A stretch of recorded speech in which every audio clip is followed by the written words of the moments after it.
pois se sacou unha reseña do libro, claro, dicindo que era unha falsificación, que era realmente tentar legitimar a homosexualidade, que para iso manipulaba a historia.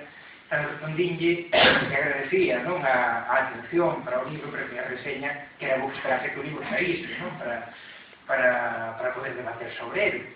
De feito, agora está moi enfadado, parece ser que se pode mirar por internet, se pide un correo electrónico, chamase Xerardo Torrado, Agulla, pois entón enviará unha reseña individual porque critica o libro. Eu penso que é bo o debate, non? Agradezo, de verdade, non hai... O que sí me chama a atención é o feito de que incomode tanto o libro, non? Como até o punto de criticar algo que tan sequera se coñece, que tamén demostra especialmente que non morde en oso, non? Senón que champa en carne. Pois evidentemente as cuestións que aí pon son para debater, non é de outro xeito. Debatamos, entón. Ou un matizo, porque antes se llegue de unha forma tremenda a contar a historia de Teo Fernández de Castro. Nos animamos a que itinerar a ser un ano de difusión de Virdes de Santiago. Serón digo que ten máis parroquias e conservamos tamén un documento que pensamos que foi utilizado para a liturgia na catedral de Tui. Non sei se tedes na imaxe a figura de Sampaio, non? Que de feito foi moi utilizado tamén polo franquismo. Unha das primeiras revistas aí de propaganda do réxime era Flechas e Pelarios, non? Pelarios polo santo de orixe galega. Muitas veces chamaxe Sampaio de Córdoba porque foi martirizado en Córdoba. Un poquinho a súa historia, agora véndenos como o santo aí do patrón dos nenos, patrón da pureza, mas o que lle pasou a Sampaio é que estaba preso polo califa, ele intercambiarase polo seu tío, que era, non lembro se foi arcebispo, claro, era bispo, estaba usando xa arcebispo, o bispo era bispo, estaba esperando durante 2 anos, esperando a ver se ian a liberar os seus familiares ou se o intercambiaban por outro, non? O caso que ele estaba na prisión, tiña 13 anos, era un rapaz, sen lugar a dúbidas, mas recordemos que para a época estaba xa nunha idade casadeira, non? No que era, temos que situarnos no momento. Sampaio di no seu relato que grazas ao que está facendo na prisión, pois que realmente pasa a ser moi guapo, e que todo o mundo fala da súa beleza, e que a súa beleza exterior correspondía coa súa beleza interior. Entón o califa, chegou aos ouvidos do califa, o lindo que é o Sampaio, entón pídenlle que o traian xunto a ele. O califa tenta seducilo, Sampaio rexeita as súas seduccións. E como Sampaio estaba vestido con unha túnica, decide espirse diante do califa, cual tamén é algo moi extraño, non?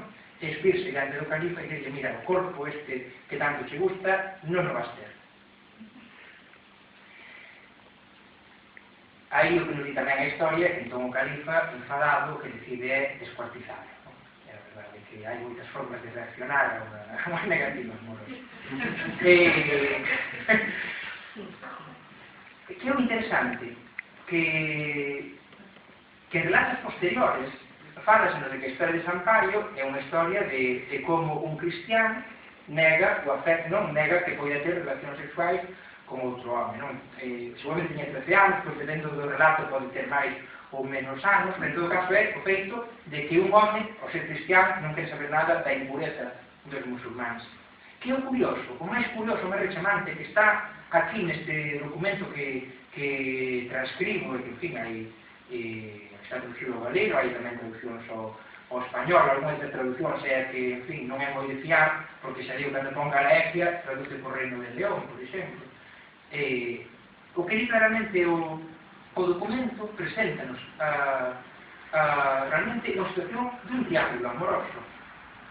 Un triángulo amoroso onde Sampaio non quere o prazer do califa, porque feito di, o califa, si o califa ofréceme ademais que depois vou ter rapaces ao meu servizo, ofréceme que lle vai dar contas a miña familia, ofréceme varias riquezas, pero eu non quero nada disto, porque eu o que quero é ser esposo de Xesús Cristo.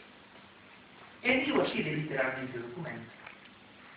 Realmente o que hai é o que chamo de heroísmo, non? De presentar a Sampaio como un trasunto do que era o Ganimedes, non? Igual que Sampaio foi asesinado e levado onde a Cristo, era un púbere, un efebo, pois igualmente, seguindo o mesmo esquema de Jesucristo. E de feito, verase moitas veces tamén a mesma imaxinería que será a San Xoán, que é outra figura que se utiliza moito no que é a representación de relacións entre homens na Idade Media. Hai moitos mosteiros que, por exemplo, a imaxe que preside o refeitorio dos mosteiros é ser San Xoán pondo a cabeza no peito de Jesucristo, tal como nos relatan os evanxeros. Non a idea do discípulo amado, de que hai unha certa idealización desas relacións entre homens. Recordemos, cal é o animal de San Xoán? Cal?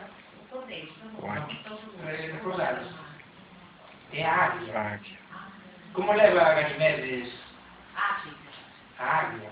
Quer dizer que hai unha vinculación que non é fruto inocente. Toda esta imaginería realmente está vinculada tamén ao caso de Sampaio, que depois é unha historia, xa digo, modificada, non? Pero se vedes, a documentación é clarísima, é clarísima. Non hai aí unha condena da sodomía, non hai condena de relacións entre homens. O que hai é unha condena de que un cristiano se pode deitar con un musulmán. Para quen pode pensar que é unha interpretación forzada, que lea o documento. Interpretación forzada é mudar a documentación, non? E, por certo, xa noutras historias tamén que se encontran no libro, tamén podemos ver como, conforme pasa a considerarse o pecado de sodomía, pasan a modificarse tamén as versións desas lendas, non? Por exemplo, o caso do bispo Adaulfo, condenado por sodomía, como tamén a súa evolución, como non se copia igual no século XI que no XII, que no XIII, as modificacións dos copistas, dos traductores, dos adaptadores, permítenos ver cal é que modificacións houve tamén na mentalidade da época. E comentar as preguntas? Sí, estás falando de...